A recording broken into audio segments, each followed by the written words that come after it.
is up? Welcome back to the Fireside Chat. We're very happy to be back. As always, I'm Vince. This is Brandon. We're here talking all things San Diego Padres baseball. And this is the first 2025 episode.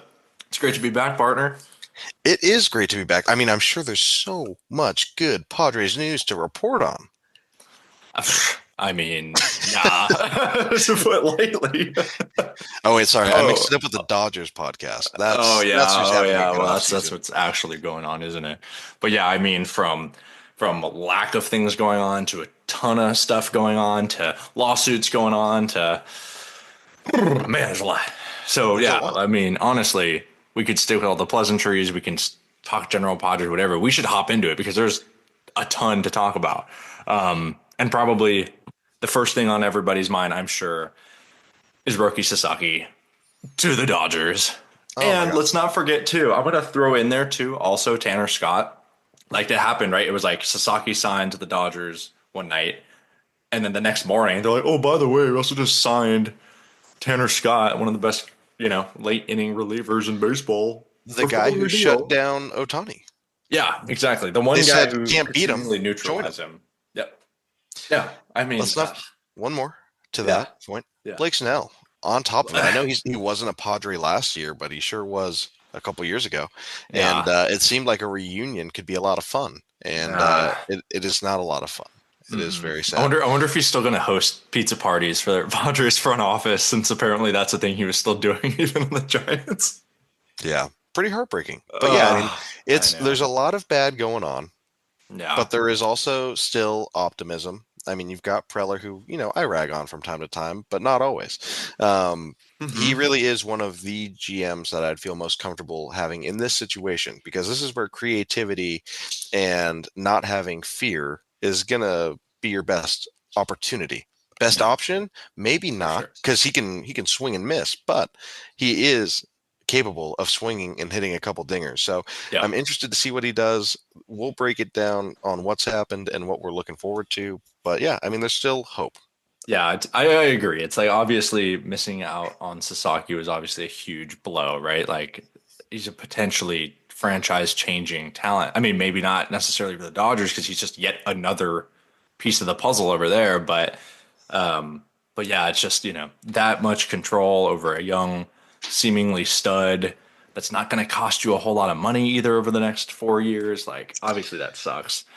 He was a domino piece. I mean, right now it changes everything, and it's well documented the impact that he could have made for us. I mean, you sign him on, it frees up so much money to go and fix the other holes in your roster.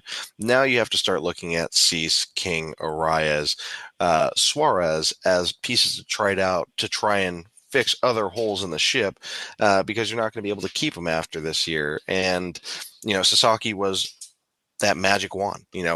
Boom, things are fixed, because that is a cheat code. Him being as affordable as he would be on a rookie contract for the skill level as a starting rotation guy, boy, would that have been nice. And everyone said, no one needed it more than the Padres. And I bought in. I saw him working out at Petco Park, all decked out. I saw him years ago wearing Padres garb, hanging around Yu Darvish. I really thought the connection between Yu Darvish and him was the sweetening deal that could maybe pull him away from the Dodgers. Alas, it was not. I know. It was like, I felt like all offseason, like once he got posted and everything, I set my expectations as he's going to the Dodgers. Like, I just kind of knew. And then, we had talked about it, I think, once a couple months ago, and I was like, think about it. He's a 3-year-old kid or whatever. And, you have this opportunity to go play with the World Series champions and your two homies from Team Japan. Not that Darvish isn't a homie, but there's definitely like a different dynamic there with elder statesmen. They have a lot of respect in Japan for the older players that come before, which obviously, like, that would also, I'm sure, be a great fit for him. But it's just different. You know what I mean? Like, you're telling me you get to go play with the best player of all time, who was your homie, and Yamamoto, who's also your homie. You know what I mean? And it's like, how do you not do that? Like, I don't know. Yeah, I'm making the same decision he made. Yeah, I'm going to the Dodgers. I mean, I can't fault him, but my God, as a Padres fan, it's like, could you just go to anyone else, I know. please? That's the Just thing. It's not it's the twofold, right? fucking It ends up being Dodgers. twofold because right, like I was thinking about that like the day before he signed. I was like, and when we heard the news, it was like, okay, Padres are out. It's either Dodgers or Blue Jays, and at that time, everyone was like, oh my God, right? Like there's two teams, sure. Yeah, I'm sure he wants to go to Canada. I know. But yeah, I was like, at that point, I was like, yeah, I don't even care. Like that would be great if he went to the Blue Jays, and you never got to see him. You won't even hear about him, probably until he's a free agent again.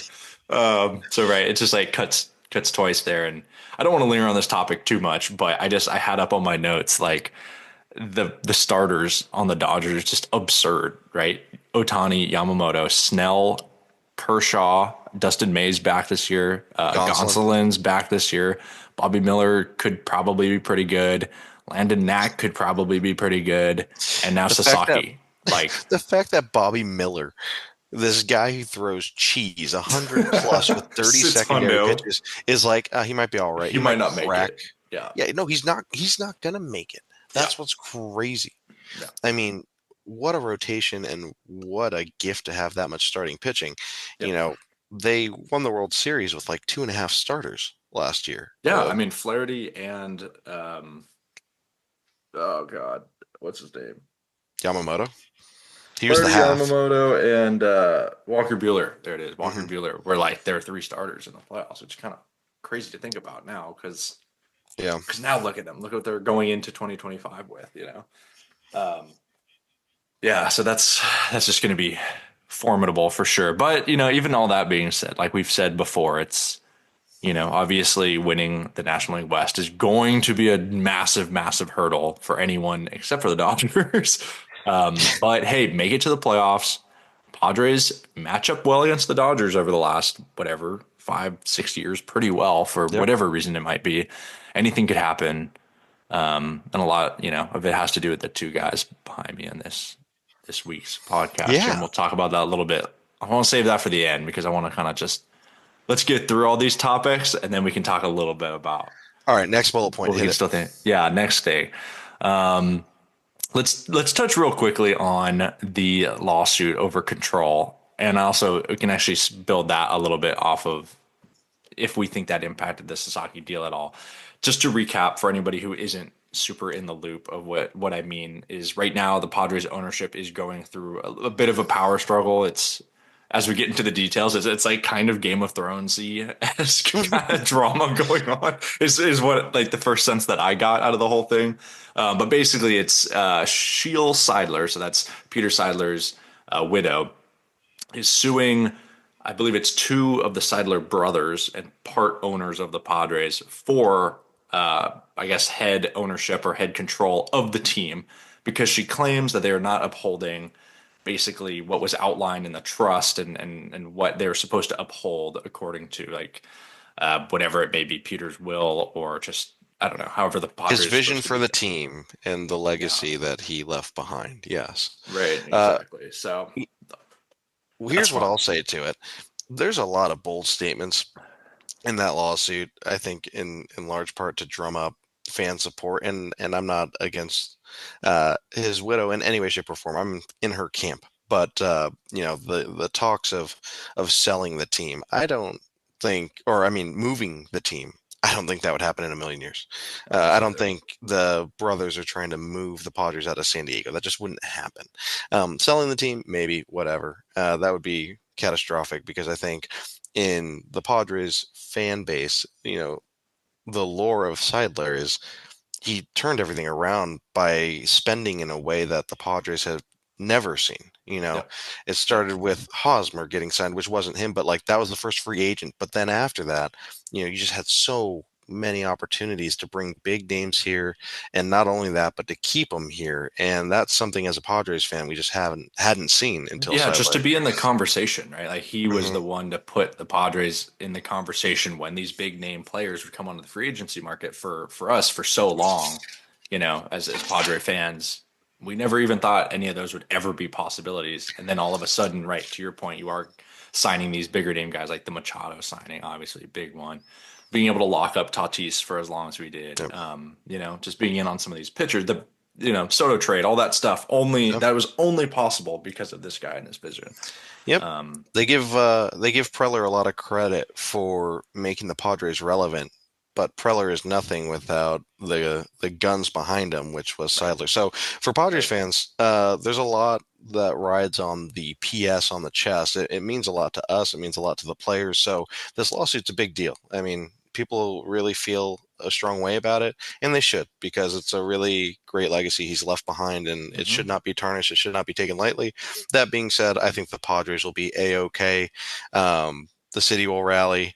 The back end court stuff will be handled there. Did it affect the Sasaki deal? Yeah, I think maybe. maybe. And the only reason is if I'm the player, I want there to be certainty within the organization that I go to, and Yep. it's Yep. your biggest life decision who he signs with in that moment. And I'm not saying it was the make or break thing, but you can't tell me it's not a factor. And that's what it's all about. I've got a new kitten, everybody, who just pushed the light down. Vince, your thoughts? Man, I mean, you hit the nail on the head. I think it's like, I guess I'll touch on the Sasaki deal. I think it definitely wasn't a positive influence on the deal. Mm-mm. You know what I mean? Like Oh, that's for sure. How much did it weigh in? I don't know. I don't think we need to speculate on that very much I anymore because speculated it's so much, done dude. deal anyway. I was looking at the videos being posted online and I knew how much he enjoyed his privacy. I'm like, no one post anything, please, No, don't do it. please. But Um, anyways, but next yeah, and bullet point. then yeah, I was gonna say, and then the last kind of things on that. We were just downtown this last weekend. And yeah, I think I saw like a couple of tributes to Peter just throughout the city. Like there's a big mural and there's still just like little like flowers up and you'll see the PS around town. Like he left such an impact. So of course, that vision is hopefully, whatever does happen with the lawsuit, we're just hoping that that same kind of vision does continue to evolve throughout the franchise. Real Um, quick, yeah. it's not often that a owner's patch or symbol on the jersey is sold out. A lot of people wanted to get that on their jerseys, their fans' jerseys, their Yeah. authentic jerseys. Getting that patch is hard to get because it literally sold out. They ran out of them. So, yeah, last I didn't little know that. tidbit. Yep. Yeah, that's fine. Are they going to wear it again this year? Or it's I usually sure just hope like a so. one-year thing? I hope so. I hope they keep it on there until they win a World Series. That would be something That really would be, spectacular. yeah, that'd be unprecedented, but pretty cool. And then last thing I'm going to say on the whole power for control thing is there's Shield's side, there's the brothers' side, and then the truth. Right? So no matter what you hear on each side, whatever it is, whether it leans one way or the other, that's kind of how we always have to look at these situations. But again, we're hoping no matter what the outcome is, we just want the Padres to be in the best position possible to continue to get closer to a World Series. And win one. Yeah, that would be nice, wouldn't it? But anyways, let's talk about get back into a little bit less of the drama or whatever we want to call it, and let's get back into the actual baseball part of things, right? So we started off the show talking about how didn't get the Sasaki deal done, and then also Tanner Scott's going. What moves? I have them up, but what moves have the Padres made this year? Do you want me to read them off for you so Well, I'll far? tell you what, a lot of minor league contracts, some of them Yes. I'm hopeful for, and I'm like, that's a good flyer. Some of them I go, this is a waste of time. Oh my Yeah. Lord. I'm not even going to name all of them. I'm going to name literally the ones that could potentially have an impact on the Go roster. for it. Okay, so the Fire. first one is 1 year deal with Tyler Wade. T I like Wade. Tyler Wade. I Yeah. really like Tyler And Wade. it's sub $1 million. I think it's like Yeah, 900K for dude. like a utility dude who plays every position, runs the bases exceptionally well, and appears to be a really good clubhouse dude. Like, You hit all of I'll them. take it. I like Tyler Wade. He can sit on the bench and be serviceable when called upon. Yep, Next one. absolutely. So that's cool. And then another one, excuse me, that was kind of interesting is Mike Brasso was signed to a minor league deal. Oh, For those of you who don't know him, he was primarily third base, second base, mixes in at first base, but he was like best known for being on Tampa Bay Rays and taking Aroldis Chapman deep in the playoffs. I think it was to send Tampa Bay to like, I want to say it was like the uh, American League Championship Series, I think. It was actually at Petco Park because it was during the COVID year and that whole thing. And he actually had a great year that year, but then just hasn't really. I don't know. The rest of the time, he just hasn't really shown up, I guess, for the other years. But for a minute there, everyone thought like, oh, this is gonna be the next dude from Tampa Bay who kind of like blows up. And he's also kind of just known as like one of those dudes who has better splits against lefties, Nice. being a right-handed bat. So I don't know, That's peace. maybe a Solano kind of substitute is I miss maybe Rum Solano. kind of. Oh my God, I miss Solano. Dude, I that guy know. was awesome for We us. could get into that whole part Oh, too. Like we miss Solano, we're gonna miss Higgy quite a bit. I don't even want to go down there too much because it's like, here, here's a point to be made though. So much of the magic that was last year was having a deep bench that bought into being the bench. Peralta and damn. Solano were Yep. veterans that knew their role and didn't want to beat anything more. And I not because they're not competitive. It's just they know, hey, let's not rock the boat, baby. I'm going to get my at bats. I'm going to earn them. And if someone goes down, I'm going to step in and be a guy. And they Mhm. both did that. Solano played a great third base every time he went in. He was making Machado West plays. It was very weird to see Solano play that plus of a defense, but he did. Mhm. Peralta held it down when Fernando was out. And he And had a huge at bats in the playoffs too for Peralta. both of them, every time Solano came up to bat, you expected not only just a professional at bat, but a successful at bat. Uh-huh. He came in on pinch hit situations and excelled. It Yep. was unbelievable to have a left and a right-handed bat of their veteran caliber. Hmm. Man, that will be missed on the bench. Mark my words, that Yeah. was special sauce. We Yeah. need to find a way to replicate that. Yeah. I was gonna say it sure seems like that is a formula that Preller wants to do, right? Like generation one of that was Matt Matt Carpenter, Carpenter, Nelson Nelson Cruz, Cruz, which sounded great at the way time. better. I Yeah, honestly can't blame him because at the same time we were hyped about that too, but obviously kind of failed experiment. Then kind of does the same thing, right? With the Solano and Peralta tandem, and that one worked out awesome. vastly So different outcomes. Yep. So who knows? Maybe Brasso, maybe he'll Get a chance at that revert to role. that, yeah, to that like 2020 2021 form. And right, maybe he'll be that guy who can, right, put all over the infield, hit some lefties. That would be great. Um, moving on, Martin Maldonado at catcher. No thanks. Yeah, I was gonna ask you your thoughts on Sorry. him. Like Seemingly like, nothing yeah, against him, just no thanks. Like I I would know. rather eat the year He's giving never hit Campusano in his his last real career. shot. Uh, Yeah, Like I know. I'm not stoked about it. I mean, I guess same thing, right? Like it seems like there's these couple of trends. Like Preller also has this knack for picking up these catchers who are looking to, resurrect their careers. With like Gary Sanchez. I guess not that Higgy was resurrecting his career, but he had a career year last year. So for sure. I guess there is some, precedent set there. But I don't know. We'll see. Not as stoked as some of these other Do you signings. Like believe I in think Campusano? I really want to. You don't though. I do. I'll put myself out there. I will be hated for this take. I really do think he can still be something. People forget very quickly how good he started the last year. He was hitting Yeah. well over 300, like 320 for the Uh-huh. first bit of the year with some pop Yeah. and with some clutch hits.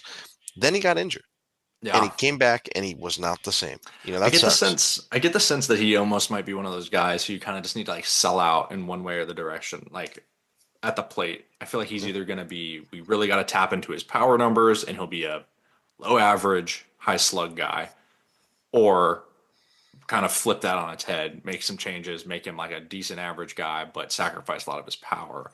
I don't know. Like obviously we want both, but I don't know. I just like it's something about his swing, about his setup. It's so like unconventional that I just It don't. is. I feel like it's got to be one or the other. What's weird is that he I hope it's swings. not, but we'll see. It's a max effort swing that doesn't produce a ton of power. Hmm. Meaning, he'll swing so hard his helmet comes off. And even Yeah, when he connects, that ball's, 6 rows deep when you yeah. think it's going to be the next deck. And he's a Um, thick boy, so he is. He you really know. is. But I'm hoping he has a good Uh, year. I mean, in a year where they're pretty much not even counting him as a catcher, they're like, oh my yeah. God, all we've got is Campy. Like, we need someone. It's like, oh, dude, the guy can start. He's 20 something. Like, people forget how young I he think he's is. only like 25 or 26 still, so There's still juice potential in there. that tank for sure. Yeah. And I feel like I don't know. I haven't looked at his like defensive numbers, but I know early on in his career that was like the huge knock on him. Now he's like Mhm. average behind the plate, I think. Mhm. But I mean, Also, before he can that improve injury, that, he and had one of the best defensive metrics, People were with Really? strikes gained on his framing in Mm-hmm. the very beginning, but then he hurt him. He literally hurt his hand. So Yeah. it'll be interesting to see what his offseason has looked like. If there's a fire under him or lit within him to prove people wrong, a chip on the shoulder goes a long way. We'll see what he does. He might be garbage still, but I think he can do it. I Let's hope believe in not. Campy, all because he said hi to us in spring training. That's right. A little what up nod. Mm-hmm. That's my boy, Campy. Campy. Anyways, next one. I got two more for you. Do it. Nico Goodrum was signed by the Padres. Kind of Former a top throwback prospect. name on that, right? Yeah. If you Flyers. told me, Fine. yeah, if you told me like 5 years ago, I'd be stoked. Hyped. But I mean, even then, he's still got the tools. Like he plays every position on the infield and well. I think he's a switch hitter too, and like you said, former top prospect. I think even then, I still don't think he's not even 30 yet. I don't think, I think but he's it seems like 29. he's been around forever. He might be 30. What is he? Yes. Oh, he's 32. There you go. Older than 32. shit in the world of baseball. Just kidding. No, but look at Profar. Yeah, Former top prospects. Switch hitter. yeah. Need I some mean, time. yeah, I like Nico Good. He's worth taking at least a minor Yeah, league deal on. nothing Why wrong why with that one. not? Yeah. Who's the last one? Let's get Last there. one, you actually mentioned him. Luis Patino, former Oh, Padre, former top prospect, I love super this. high ceiling back at the time, right? Like, remember, let's not forget, at a certain point in time, he was number one and Mackenzie Gore was number two in the Padres farm system for pitching prospects. And that was only, what, 3 years ago, 3 or 4 years ago? Dude's only Dude, 24, 25 years old. it's my favorite signing. It's my favorite minor league signing. Low risk, high reward, and in a place where we need it. I mean, let the guy fucking eat during spring training. See what he Yeah. looks like. Let Niebla work on him again. Like, Hmm. I think that's a great signing and Yeah. the highest potential upside out of all of them. You know, I think best case scenario with all of that is Maldonado becomes a platoon catcher who plays well, hits for 240. You got Nico Goodrum. Maybe he finds his prospect form and takes some notes from Profar, who it looks like they're going to try and sign back. And Hmm. then he can kind of, run that storyline. And then on top of that, Patino, like, what if he becomes a solid number three? I Like, don't how see great any would that be? reason why he can't. Like the stuff is there, and I it's don't kind of either. interesting, right? Like he actually went hopped around the league a bit. Like I think he pitched for the Rays. I think he Did he pitched for go to the the White pen? Sox. Yeah, but I Yeah. think he did like some long relief work.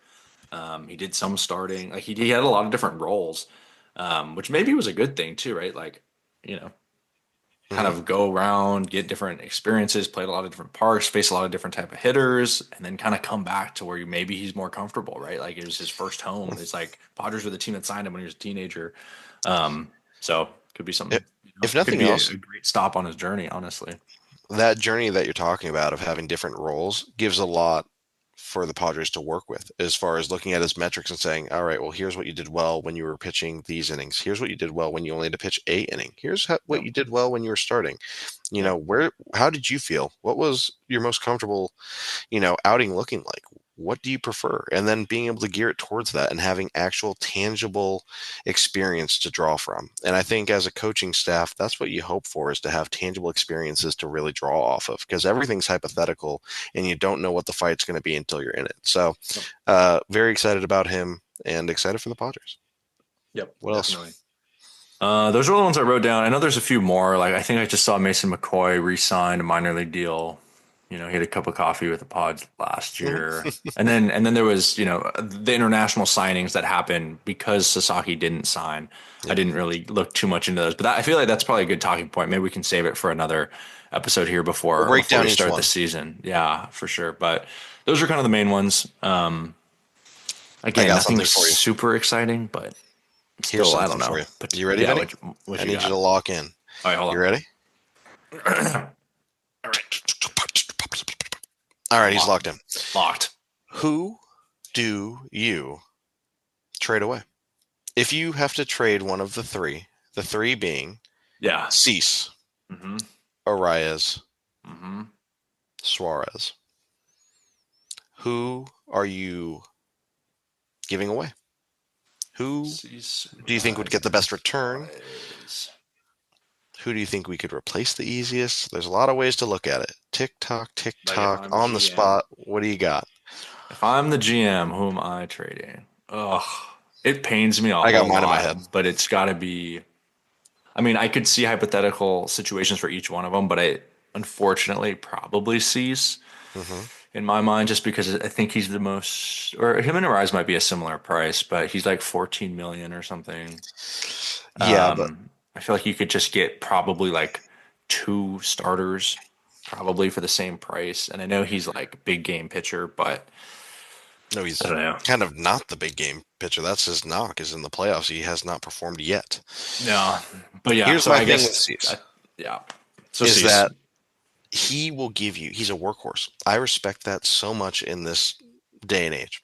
Guys do not pitch as deep into games as he typically does, and they certainly don't have as many starts on the bump without injury that he does. mhm, And I love watching him pitch. He's a little inconsistent at times, but on his A day, it's A plus, yeah, and he can beat it's anyone. no hitter. It's Yeah, no hitter it's no hitter, quality. Yeah, but he is going to be up for free agency, and we are not going to have him after this year, no matter what. You cannot right. sell me a bag of magic beans and tell me that Cease is going to come back to the Padres after this year. So with that, I actually am in the camp of hoping that we trade him now while his value is at its highest. There's too many needs, Hmm. and with the contracts that we have out, you're going to need to get some affordable talent, which is that major league, the all-encompassing major league ready prospect, right? Hmm. And I'm for it. There's a lot of things need to go right this year for us to have success, and it's very reminiscent of when you put a Jackson, Maryland center. Those are the types of things that need to go well for you to have the run that we had last year. That team last year was maybe the best team and most fun team I've watched in my lifetime as a Padre fan. It ended horrendously with 24 innings of no run ball. But Yeah, if they win that series and beat the Dodgers and go on to the World Series, we're talking about this team in the yeah, lures of Padres, yeah. like just, oh my gosh, I fandom. mean, we said it. Even all the Dodgers players and coaches said it. Whoever won the Padres Dodgers series was going to go win the World Series, and it's Right. like, yeah. I mean, I kind of bought that too. Yeah. But tying that back to, where we're at now is, your window is closing. The contracts that we're paying are going up and up and up. So you need more of that Merrill magic, and not to the extent of Merrill, right? I mean, he was a rookie of the year in many people's minds. Uh, but you can't afford to hold on to a Cease for 1 year when you can have opportunities at a Merrill down the line. So Cease is my number one to go. Yeah, Robert Suarez, I'm in the camp of, if you can get rid of both of them, not to the same person, but that's, I think, yeah. is what is best for this organization. You have enough bullpen arms to take up the ninth, and Suarez is a bit expensive. And to be frank, Well, his I don't value is think never going to he's, be higher. I think yeah, I right don't think now, he's going to have another he's good year. going into his like 33, 34-year old season, and he had a fantastic year last year. As much as we love Suarez, I kind of agree. I think you can get a ton for him right now, especially to like not that the Padres are not contenders, but like to a contending team, like Yeah, pay. they could give you some, especially when we need depth in that rotation. Like I kind of agree. And it's a seller's market right now. The free agency, I mean, you look at the list of free agents available, it is not great. So, Suarez, too, was kind of an enigma. I mean, I remember he went maybe double digit games of only throwing his fastball and really was successful with it. I don't see that happening again. That's just me personally. Yeah. He went out and proved me wrong time and time again. Hmm. Last year, I thought he was going to get shelled. I'm like, okay, well, when we face the Dodgers, they're going to sit fastball and destroy him. We faced the Dodgers. Yeah, He that threw was yeah. fastballs and he shut him down. So, like, Yeah. prove me wrong again, Suarez, please. I'm happy to see you succeed, but I just don't see it this year. And if we Hmm. can get a high value price back on him, I'm all for it. So those Yep. are my two. I would sell Yeah. both of them. Yeah. Yeah. I mean, I hear you. Again, I hear reasons for all of them. I agree. I think that's probably my order too. Like number one would be Cease has probably got to go as much as that sucks. Same thing. Suarez got to probably go as much as that sucks. And I really don't want to trade a rise. I don't either. That guy's bought it. He wants to be here. That's the other Yeah. kicker. He has talked about wanting to stay, and this team has accepted him. F all the metrics and all the people that say he's Well, yeah. overvalued There's because the no team one like values him. him. Right. Well, there's definitely we're such in the age of all the right. It's very metric driven. They're like, oh, he barely has over one WAR, but there's like unmeasurable things. Like Mhm. the amount that he extends a lineup. Honestly, too. Yeah. Like what they don't measure is that it's like, oh, Luis Ariz is coming up. which means we're not going to have a strikeout, which means he's going to up the pitch count, which means they got to pitch him a certain way, which is going to set up the guys behind him, get more looks, Yep. whatever. Like there's so much that goes into that he provides the lineup, right? It just extends it that we Yep. don't measure, in all these analytics, which is why I agree. I think he's more valuable than it like might seem. Oh my Um, gosh. When they talk about his on base percentage not being higher because he doesn't draw mhm, walks, I'm like, that mhm. is a valid point for some. For me, it's not because, like you said, the immeasurable is the guy on deck behind him. Yep. The pressure that he takes off of that guy is insane.